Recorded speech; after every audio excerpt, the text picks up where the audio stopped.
My name is Benny. This happened 2 years ago, and I still don't have a clean explanation for it. Nothing dramatic happened. No crime, no police, or no missing person. Just something that doesn't fit together. I was driving home from visiting my cousin. It was about a 3-hour drive, mostly highway. Around 1:20 in the morning, I noticed my gas light had come on. A sign up ahead read, "Last gas for 42 miles, exit 14. My dashboard said I had 36 miles left. I didn't want to risk it, so I took the exit 14. The ramp curved down into darkness. No streetlights, just trees and the low hum of my engine. At the bottom was a small gas station, 2 pumps under an old canopy. The fluorescent lights above them flickered slightly. There were no other cars. The store lights were on, but dim. I pulled up to pump number 2. When I stepped out, I noticed the display was already lit up. It read, $17.43. I hadn't touched anything yet. I picked up the nozzle, put it back to reset it, but the number didn't change. That's when I looked toward the store window. There was a man standing inside near the back wall. He wasn't behind the counter. He wasn't shopping. He was just standing there, facing me but not moving.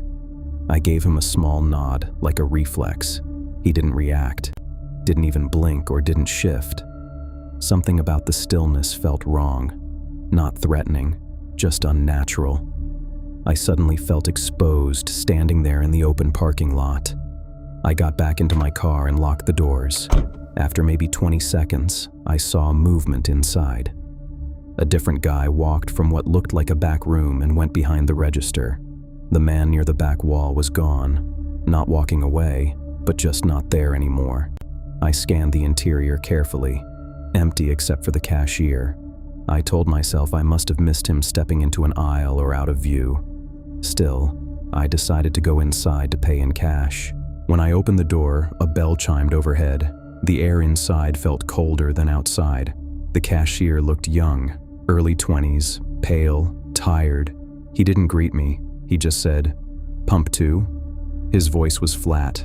I said, "Yeah." Then I asked him, "Was there another guy in here a minute ago?" He paused, just slightly, then said, "No." No confusion in his voice, no curiosity. "I saw someone standing in the back," I said. He shook his head slowly and said, "Just me." I felt stupid immediately, like I'd imagined it. I handed him a 20. He typed something into the register. The screen lit up, 17.43. He handed me back $2.57 in change. I walked outside and started pumping. The pump worked normally, but it stopped after only a small amount, definitely not $17 worth. I squeezed the handle again, but it wouldn't pump more. That's when I realized something. The pump wasn't resetting because it had already recorded that previous amount. And when I paid inside, the cashier must have cleared that exact total, not a fresh one, meaning I might have just paid for someone else's gas. I walked back toward the store window. The guy who'd been near the back aisle was gone. The cashier was looking down at his phone. I stood there for a few seconds thinking about going back in and questioning it. But here's the thing. I wasn't 100% sure, actually. Maybe I misunderstood. Maybe I pumped more than I thought. Maybe I was just tired. It was 1:30 in the morning. I didn't want to argue with the cashier since I wasn't sure about myself, so I got back in my car and left. As I pulled toward the highway ramp, I noticed headlights come on near the side of the building. A car had been parked in the shadows along the wall, out of direct view from the pumps. It pulled out slowly and turned onto the same road I was taking. I didn't think much of it at first, but once we were both on the highway, I noticed something. The car stayed behind me with the same distance, not speeding up, not falling back, just there, for miles. Every time I changed lanes, they changed lanes a few seconds later. It could have been coincidence, but after about 10 minutes, my stomach started tightening. I slowed slightly. They slowed too. That's when I decided to test it. I signaled like I was taking the next exit, one that led to nothing but a closed way station at that hour. At the last second, I stayed on the highway. The car behind me hesitated, drifted toward the exit ramp, then jerked back onto the highway behind me. That wasn't coincidence.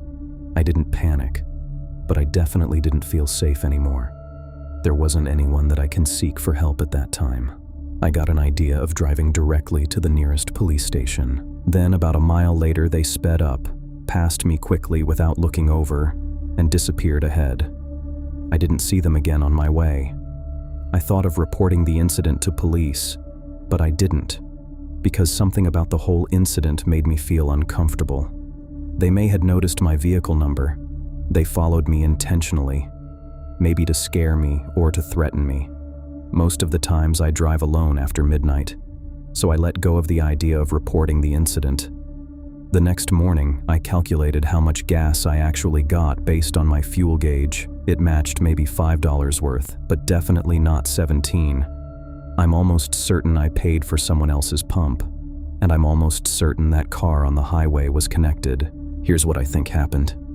The guy inside wasn't just browsing, he was waiting. Maybe they'd intentionally left the pump uncleared.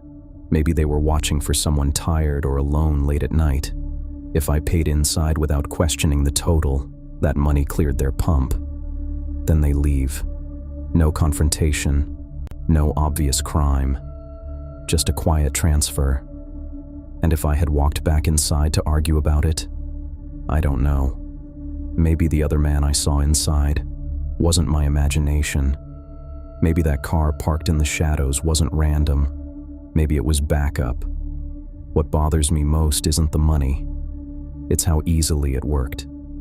No force, no threat, just confusion. And maybe that's the scariest kind of thing. Now when I stop for gas late at night, I double-check the pump before I walk inside.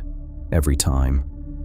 Because I still feel the only reason nothing worse happened that night is probably because I didn't push it.